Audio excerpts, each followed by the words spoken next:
오늘 말씀은 창세기 39장 19절부터 23절까지입니다.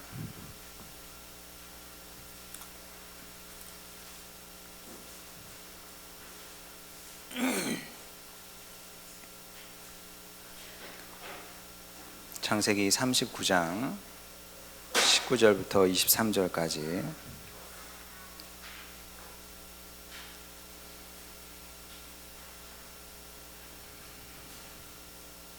제가 봉독하겠습니다. 그의 주인이 자기 아내가 자기에게 이르기를 당신의 종이 내게 이같이 행하였다 하는 말을 듣고 심히 노한지라. 이에 요셉의 주인이 그를 잡아 옥에 가두니 그 옥은 왕의 죄수를 가두는 곳이었더라. 요셉이 옥에 갇혔으나 여호와께서 요셉과 함께 하시고 그에게 인자를 더하사 간수장에게 은혜를 받게 하시매 간수장이 옥중 죄수를 다 요셉의 손에 맡김으로 그 재반 사물을 요셉이 처리하고 간수장은 그의 손에 맡긴 것을 무엇이든지 살펴보지 아니하였으니 이는 여호와께서 요셉과 함께 하심이라. 여호와께서 그를 범사에 형통하게 하셨더라. 아멘. 네, 교회 설 시간입니다. 이제 참 좋은 계절이 왔습니다. 오시면서 하늘 보셨겠지만 정말 구름 한 점 없이 이렇게 참 좋은 날, 아름다운 날입니다. 코로나만 없으면 한없이 더 좋을 텐데 아쉽긴 합니다만 방법이 없습니다. 우리 하루하루 잘 주님 안에서 이겨내는 수밖에 없는 것 같고요. 또 비대면 예배가 언제 또 찾아올지 모릅니다. 또 그때는 또 그때대로 내일 걱정은 내일 맡기고 내일 하고 오늘 이렇게 함께 모여서 예배드리게 돼서 기쁘게 생각하고요. 또 그런 은혜의 시간이 되었으면 좋겠습니다. 당분간 식사, 성경 공부, 교회 학교 예배는 어려울 것 같습니다. 여러분 그렇게 아시고 또 마음의 준비를 마음가짐을 이렇게 해주시기 바라고 지금 추석에도 가급적이면 움직이지 말라고 하니까 그런 분위기에서 더 하기는 어려운 것 같습니다. 그리고 10월 9일 날 우리가 아빠데이를 야심차게 계획을 하긴 했는데 지금 상황이 쉬워 보이진 않아요. 그죠? 오늘 또 재직 기도회 시간에도 잠깐 얘기를 나누는데 이런 분위기면 좀 쉽진 않겠다 그런 생각을 했습니다. 어쨌든 모든 쉬운 상황은 아니고요. 그렇게 또 생각하고 계시기 바랍니다. 또 예배 마친 다음에 이어서 유아동 예배 계속되니까 유아동은 그리고 부모님들 원하시는 분들은 남아서 같이 들으시기 바랍니다. 그리고 정규 모임은 할 수 있습니다. 그래서 목요일 11시 자녀 중보 기도회 있으니까 여러분 이제 또 새롭게 다시 시작하도록 하겠습니다. 다른 광고는 없으시죠? 우리가 사도 바울 서신을 읽게 되면 그가 매우 즐겨 쓰는 표현이 있다는 것을 확인하게 됩니다. 주 안에서, 그리스도 안에서, 예수 그리스도 안에서, 결국 같은 얘기를 바꿔가면서 많이 사용을 합니다. 그런 부사 구조, 영어로 하면 in Christ, in Jesus Christ, in the Lord 이런 식으로 영어 안 쓰기로 했는데 어쨌든 그렇게 이런 부사구를 굉장히 많이 사용을 하는 것을 보게 됩니다. 정말 그런지 한번 보겠습니다. 고린도전서 1장 2절 고린도에 있는 하나님의 교회 곧 그리스도 예수 안에서 거룩하여지고, 그리스도 예수 안에서 부사구이기 때문에 사실 없어도 되거든요. 굳이 갖다 씁니다.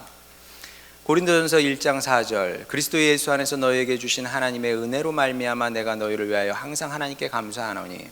그리스도 예수 안에서 부사구이기 때문에 없어도 전혀 이해하는데 어려움이 없습니다만 굳이 갖다가 집어넣습니다. 갈라디아서 3장 14절 이는 그리스도 예수 안에서 아브라함의 복이 이방인에게 미치게 하고, 역시 없어도 되는데 그리스도 예수 안에서 이렇게 쓰고 있다는 거죠. 이렇게 바울 서신을 우리가 연구를 해보면, 이건 연구를 해야 아는 겁니다. 연구를 해보면 대략 한 70회 이상 이런 표현을 쓰는 것을 보게 됩니다. 70번 정도면 바울 서신이 신약 성경에 많은 양을 차지하고 있습니다만은 70번이면 굉장히 많은 겁니다. 습관적으로 쓰는 말이다 이렇게 생각해도 크게 틀리지 않을 것 같습니다. 뉴스 인터뷰 보게 되면은 사람들이 전문가들도 이제 이런 말 많이 하죠. 그런 것처럼 습관적으로 쓰는 말처럼 보인다. 그러면 정말 사도 바울이 아무 생각 없이 별 생각 없이 별 뜻 없이 습관적으로 이런 표현을 쓰는 것이냐? 당연히 그런 것은 아닙니다. 왜냐하면 이것저것 떠나서 사도 바울은 위대한 영성가인 동시에 탁월한 학자였고 그리고 위대한 문장가였습니다. 이건 뭐 제 얘기가 아니라요, 고전 문헌학자들이, 고전 문헌학도 분야가 많이 있습니다만 헬라어를 연구하는 고전 문헌학자들의 얘기입니다. 신학자 얘기가 아니고요. 문헌학자가 신학자는 아니거든요. 문헌학자들의 얘기입니다. 바울의 헬라어는 아주 특별하다. 클래식 중에서도 클래식이다. 이렇게 얘기를 하거든요. 이게 뭐 이 사람은 좋은 표현은 아닙니다만은, 교회에서 뭐 강대상에서 하기는 뭐 적절한 표현은 아닙니다만은, 우리 이해하기 쉽게 얘기하면 천재입니다. 천재는 다르거든요. 모든 면에서 다릅니다. 준우 탁구 진짜 잘 쳐요. 몇 번 연습도 하는데 얘는 그건 타고나는 겁니다, 말하자면. 어떤 애들은 공도 못 맞히거든요. 근데 그냥 하는 거죠.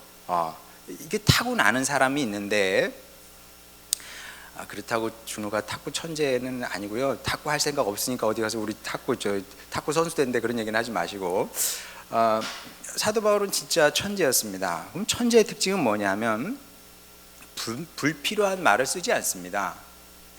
천재가 불필요한 말을 씁니까? 여러분, 바둑 고수가 구단이 쓸데없는 수 안 두거든요. 이미 뭐 수십 수 앞을 내다보고 두는 사람이 쓸데없는 수를 왜 두겠습니까? 그래서 바울을 연구하는 신학자들이 지난 수백 년 동안 연구를 하고 또 하고 열심히 했습니다. 주 안에서 이게 도대체 무슨 뜻이냐? 왜 그렇게 사도 바울은 이 표현을 그렇게 즐겨 썼느냐? 뭐 여러분 뭐 거기에 대해서 질문하지 않았을 거예요. 뭐 그게 그렇게 어려운 말이야? 그냥 주님 안에서지 뭐, 이렇게 보통은 생각합니다만 이게 이렇게 단순한 문제가 아닙니다. 정말 수백 년 동안 이걸 가지고 열심히 토론하고 정말 싸우기도 하면서 이제 얘기가 종합됐는데, 여전히 합의된 내용은, 확실히 합의된 내용은 없습니다. 신학자마다 얘기가 달라요. 이 뜻이다, 저 뜻이다. 이게 뭐 대여섯 가지가 아니고 훨씬 더 많습니다. 자, 그게 뭔지 제가 지금 이 시간에 뭐 구구절절 설명할 필요는 없을 것 같고, 그래도 가장 표를 많이 던지는 의견이 있을 거 아닙니까? 그 하나만 여러분에게 소개해도 충분할 것 같습니다. 주 안에서라는 표현은 바울에게 신앙 고백 같은 말이다. 자, 이렇게 얘기하는 사람들이 많이 있습니다. 어떤 의미에서 신앙 고백이냐 하면, 사람이라면 누구나 다 절실한 질문이 있습니다. 절실한 질문. 물론 나 이거 절실한 질문이야 라고 생각을 하고 그렇게 의식하고 살지는 않지만 누구에게나 절실한 게 있죠. 뭐 그 중에 하나가 사람은 무엇으로 사느냐, 이런 질문입니다. 다 그런 암암리에 무의식 중에 그런 질문을 하게 돼 있습니다. 사람은 무엇으로 사느냐, 그리고 그 결과가 삶으로 드러나게 마련인데, 이 질문에 대한 사도 바울의 답이 무엇이냐면 주 안에서, 그리스도 안에서, 예수 안에서, 이런 거라는 거죠. 누가 그에게 이런 질문을 하면 사람은 무엇으로 삽니까? 라고 질문을 하면 사도 바울은 내가 살아보니 사람은 그리스도 안에서 사는 겁니다. 또 이렇게 얘기하면 좀 무슨 말인지 좀 이해가 잘 안 가요. 그럼 물과 물고기의 관계를 생각해 보면 압니다. 물고기가 말을 할 수 있다면 물고기를 찾아가서 한번 질문해 보세요. 물고기야, 붕어야, 너는 무엇으로 사느냐? 하고 물어보면 걔가 뭐라고 대답하겠습니까? 저는 물 안에서 물 덕분에 삽니다. 이렇게 대답하지 않겠습니까? 물 없이는 뭐 살 수가 없어요. 물 안에서만 살 수 있는 겁니다. 물고기는. 마찬가지로 사도 바울의 확신도, 인생 결론도, 신앙의 결론도 이거였던 거죠. 사람은 무엇으로 사느냐? 예수 그리스도 안에서, 주님 안에서, 하나님 안에서 삽니다. 이게 그의 고백이었다는 거죠. 그리고 이런 삶이 구체적으로 어떤 것인지 잘 보여준 사람이 요셉입니다. 요셉뿐만 아니라 성경에 많은 인물들이 있는데 그들이 특별했던 것은 지혜가 출중했다기보다, 천재였다기보다, 그 다음에 뭔가 남들보다 우월한 무엇을 가졌다기보다는 이 일을 잘했기 때문에 그들의 이름이 성경에 기록이 되어 있다는 겁니다. 이 요셉이 어떤 사람이었냐? 요셉은 창세기 말씀에 의하면 굉장히 매력적인 사람이었다고 그럽니다. 매력적인 사람, 그런 사람이 있죠. 정말 매력적인 사람이 있는 것 같습니다. 저는 없죠. 제가 매력이 있었다면 우리 교회 성도들이 더 많았을 텐데, 근데 정말 매력적인 사람이 있는 것 같아요.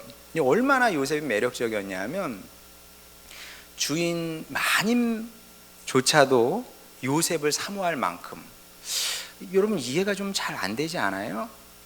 이 쉬운 일이 아니거든요.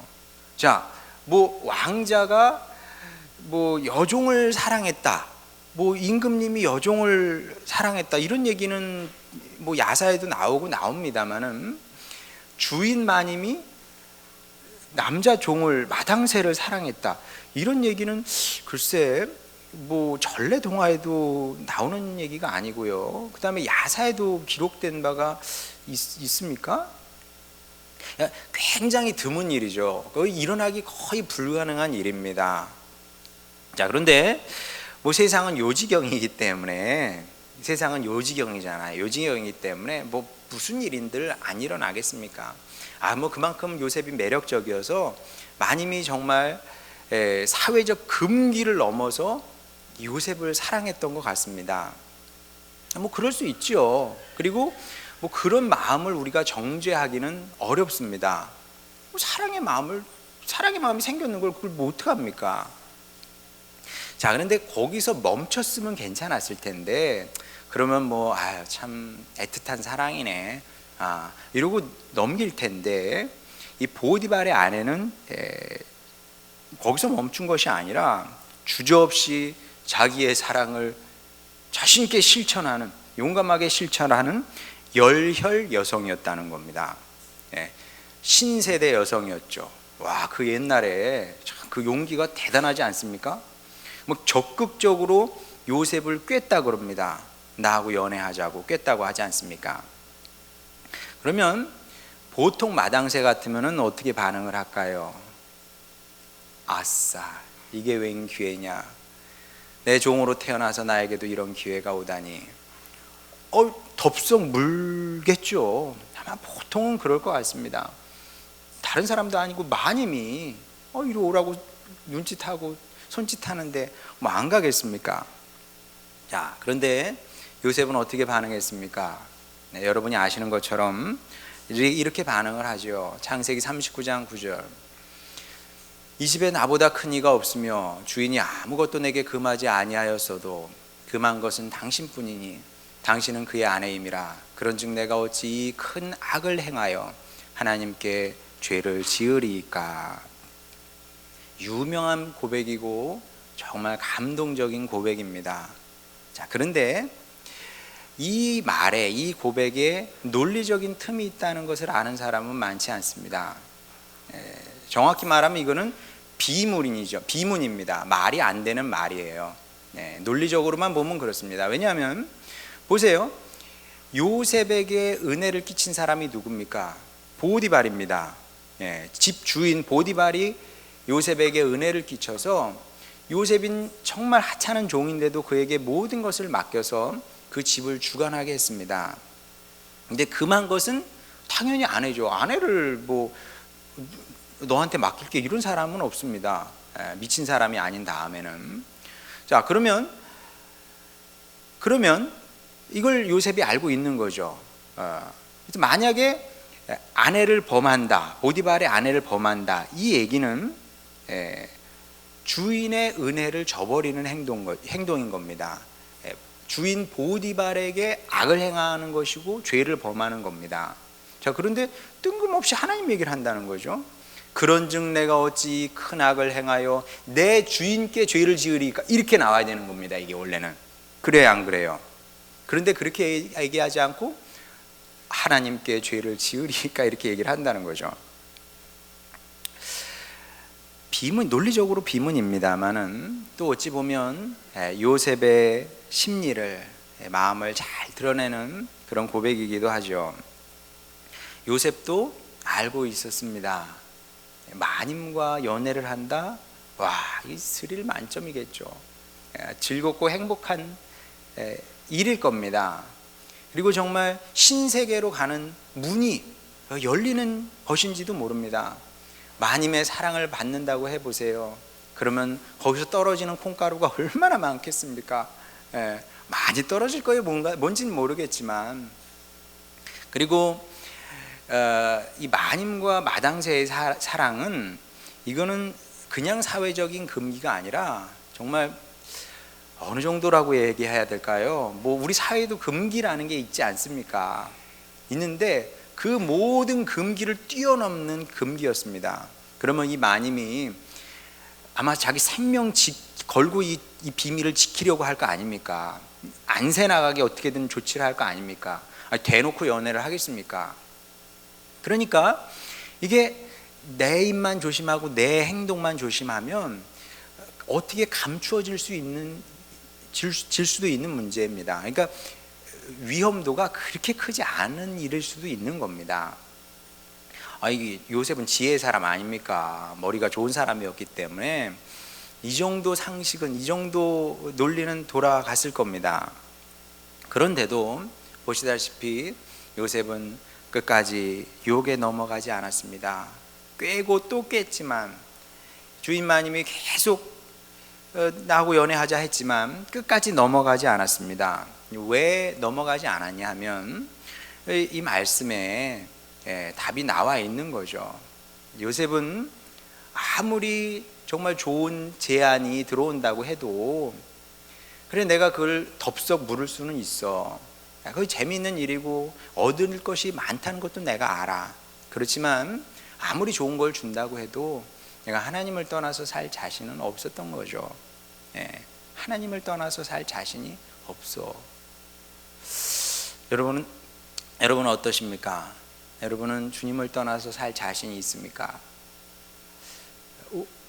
없기를 바랍니다. 사실 근데 이게 자신을 떠나서 요셉은 그런 가능성조차를 생각해 본 적이 없는 겁니다. 그럴 가능성을 생각해 본 적이 없어요. 우리 자녀들 같은 겁니다. 우리 자녀들이 엄마 아빠를 떠나서 산다는 가능성을 행여나 머리에 두고 삽니까? 물론 이제 19살 되고 대학 가면은 이제 나가고 싶어 하겠죠. 그러나 우리 사춘기 오기 전 아이들은 그러면 내 인생에 가능성이 없는 거예요. 잘 때 한번 여러분의 아들 딸에게 물어보세요. 결혼하면 이제 엄마 아빠 떨어져 사는 거야. 그러면은 그러면 그래야 되겠네. 이런 아이 없다니까요. 10중 8구 뭐라 그럽니까? 그럼 난 결혼 안 할 거야. 나 결혼 안 할래. 이렇게 얘기를 하지 않습니까? 요셉이 지금 그런 고백을 하고 있는 겁니다. 난 그런 가능성은 아무리 좋은 길이 열려도 하나님을 떠나 산다는 이게 내 인생의 가능성이 아니고 이게 선택의 요소가 아니라는 거예요. 이거는 그런 얘기를 하고 있는 겁니다. 자, 그러면 하나님께서 이 모든 것을 읽으셨겠죠. 요셉의 마음을 다 읽으신 겁니다. 그러니 얼마나 하나님께도 큰 감동과 울림이 됐겠습니까? 정말 고마우셨을 것 같아요. 왜? 내가 해준 게 없거든. 하나님께서 해주신 게 없는데 근데 얘가 이렇게 생각을 하네. 그러니까 여러분, 하나님께서 해준 게 없을 때 잘해야 되는 겁니다. 아니 뭐 하나님께서 많이 주셨는데 누가 감사는 못해요? 그럼 다 좋아하지 뭐. 예. 하나님께서 아무것도 해주신 게 없는 것처럼 느껴질 때라도 이렇게 생각하고 이렇게 고백하면서 하는 것이 그게 진짜 귀한 신앙인 거죠. 자, 그런데 여기까지 갔습니다. 여기까지 갔으면 그 다음은 줘야 될 거 아닙니까? 자, 그런데 그래서 얻은 결과가 그래서 얻은 게 도대체 뭐냐? 19절 20절 보겠습니다. 그의 주인이 자기 아내가 자기에게 이르기를 당신의 종이 내게 이같이 행하였다 하는 말을 듣고 심히 노한지라. 이에 요셉의 주인이 그를 잡아 옥에 가두니 그 옥은 왕의 죄수를 가두는 곳이었더라. 요셉이 옥에 갇혔으나. 이렇게 말씀을 하고 있습니다. 누명 쓰고 이제 옥에 갇히게 되는 건데 참 기가 막히죠. 자기 죄도 없는데 종으로 팔렸습니다. 근데 그것도 모자라서 이제 누명까지 쓰고 옥에 갇힌 거거든요. 죄인이 된 겁니다. 너무 억울하고 내 인생이 너무 억울해. 그리고 너무 기가 막히고, 그리고 여러분 한번 생각해 보세요. 죄를 짓는다는 건 다 창피하고 부끄러운 일이지만 세상에 또 3순위 안에 드는 게 성폭행 범 아니겠습니까? 감옥에 가도 거기도 급이 있다네요. 뭐 좀도둑도 있고 뭐 다 있습니다만은 그 도둑 그 옥에 있는 사람들 죄수들 사이에서도 이렇게 꿀밥 맞고 사는 사람이 이게 성폭행범 이런 사람들이랍니다. 그리고 아이들 상대로 범죄한 사람, 이런 사람들은 거기서도 취급을 안 한다네요. 얼마나 부끄러웠겠습니까? 얼마나 부끄러웠겠어요. 정말 죽고 싶을 만큼 부끄러웠을지도 모릅니다. 이럴 수는 없고, 참 이건 정말 아니다. 이건 정말 아니지. 하나님 정말 이건 아니죠. 왜 나한테 그러세요? 내가 뭘 그렇게 잘못했다고, 이런 생각이 얼마든지 이제 올라올 법도 하죠. 자, 그런데 우리 주님은 이런 걸 아시는지 모르시는지 우리로서는 또 이해하기 어려운 말씀을 하십니다. 자, 지난주엔 뭐라 그랬어요?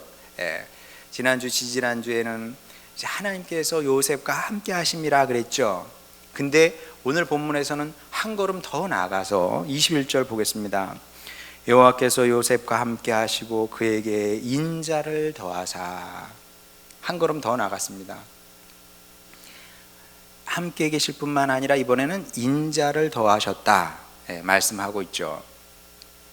요셉이 뭐 이걸 어떻게 느낄 수 있겠어요? 못 느낍니다, 여러분. 나중에 천국 가서 물어보면 알겠지만, 요셉 할아버지 그때 이런 걸 아셨어요? 그렇게 물어보면 아마 10중 8구는 그걸 내가 어떻게 알았겠니? 안 느껴졌지, 이렇게 얘기할걸요.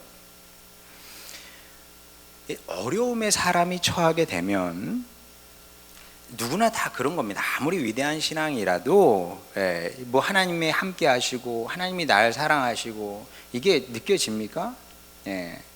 안 느껴집니다, 여러분. 누구나 그런데 저도 사실은 마찬가지입니다.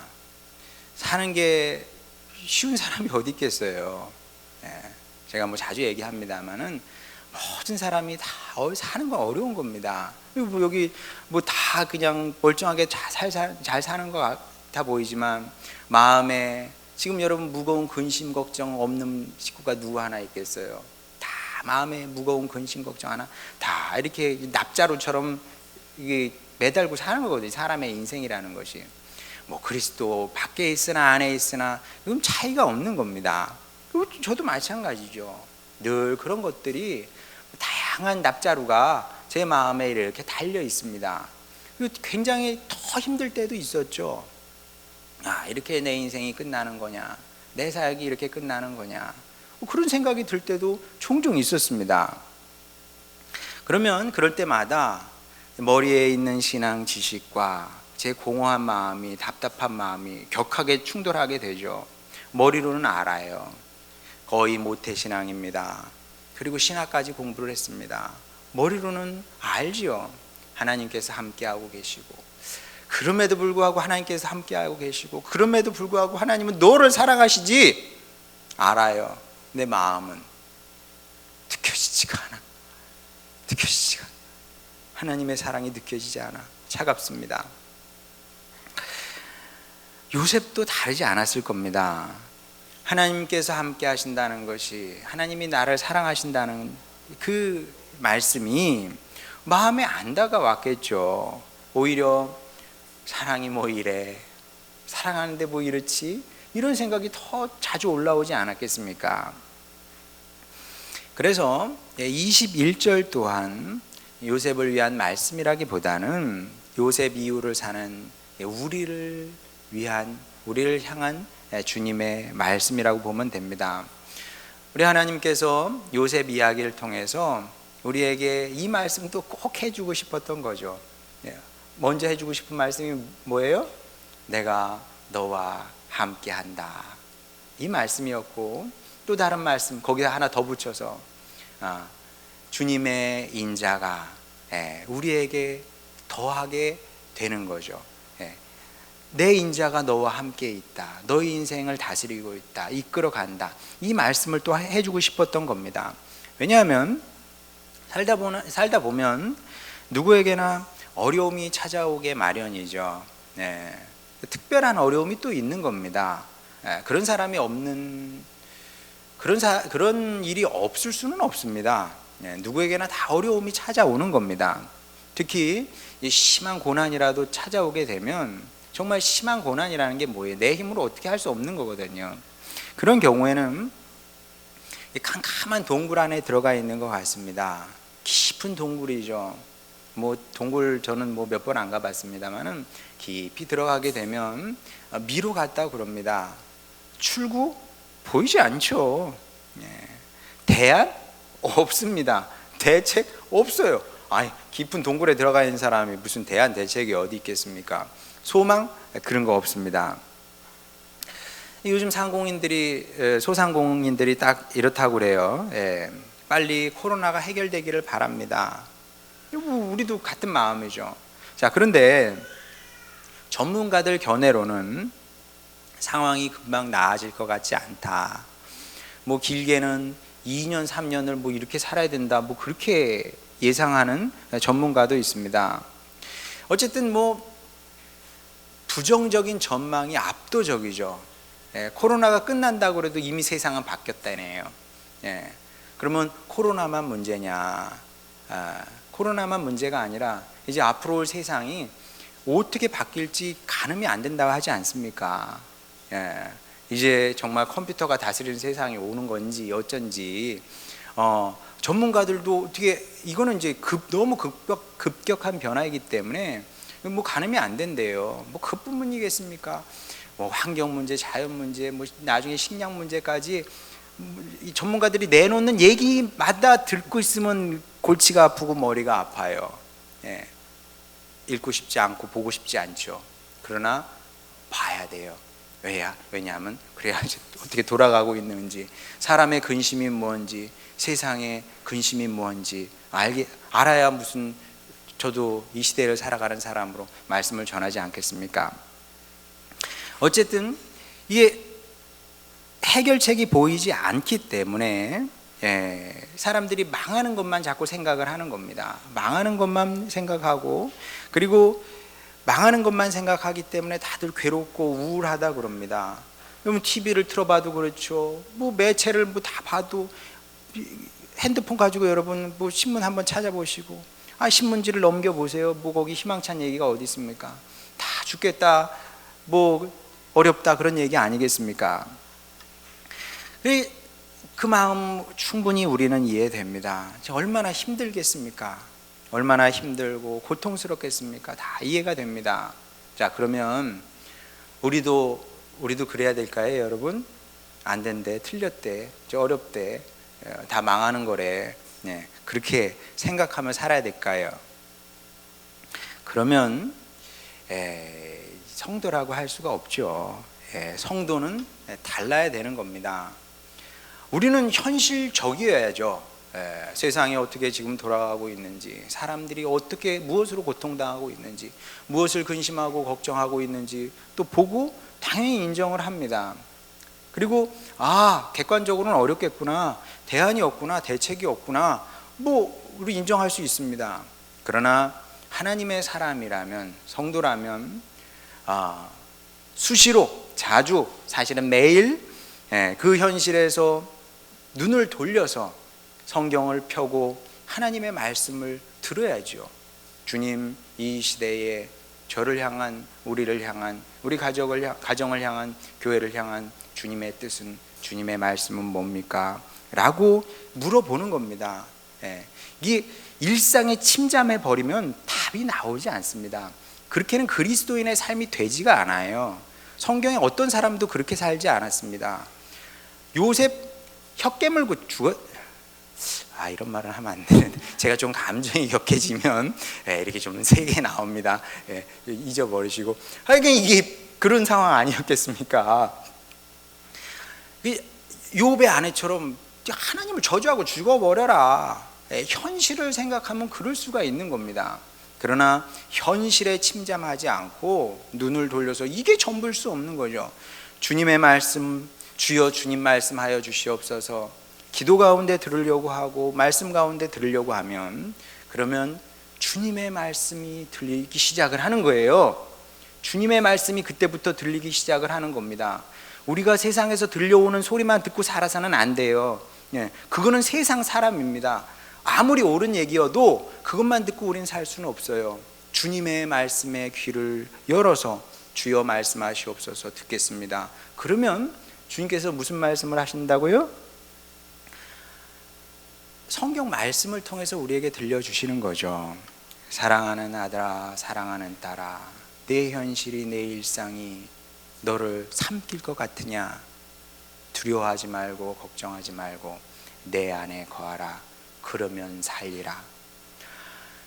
4,000년 전에도, 3,000년 전에도, 2,000년 전에도, 1,000년 전에도, 지금도 주님은 이 말씀을 우리에게 하신다는 거죠. 내 안에 거하면 너는 산다는 거예요. 너만 사는 게 아니라 네 가정도 살고 교회도 살고 네 민족 교회도 살고 네 민족도 살 거다, 이렇게 말씀을 하신다는 겁니다. 자, 그럼 주님께서 이렇게 말씀하시면 우리는 어떻게 받아들입니까? 아멘 할렐루야 라기보다는 진짜 그게 될까? 그렇죠. 진짜 그게 될까? 아니, 내가 주님 안에 거한다고 해서 코로나가 어떻게 해결이 되겠어? 경제가 망가지고 있는데 어떻게 해? 이런 의문이 막 올라오게 되는 겁니다. 그래서 이 생명의 말씀을 우리가 붙잡지 못하는 건데, 만약에 우리가 이 확신이 없다면, 여러분 가운데 이 확신이 없다면 이 말씀을 들으면서도 그래, 내가 주님 안에 거하면 되겠구나, 그래야지, 이 결단하기보다 그런다고 되겠어, 순진하게는 이런 생각이 든다면 아직은 참 그리스도인이라 보기 어려운 거죠. 객관적으로 그런 겁니다. 왜 그러냐면, 다시 설교에 처음으로 돌아가서 물과 물고기 관계를 한번 생각해 보겠습니다. 물과 물고기 관계와 주님과 우리와의 관계는 비슷한 듯 다릅니다. 물고기는 물 안에 있으면 살아요. 우리는 주님 안에 있으면 삽니다. 이 점에서는 같습니다. 근데 어떤 면에서 다를까요? 물고기가 물 안에 있다고 해서 생명을 보장받는 것은 아닙니다. 왜냐하면 물 안에는 붕어만 사는 것이 아니라 붕어를 먹고 사는 가물치도 있거든요.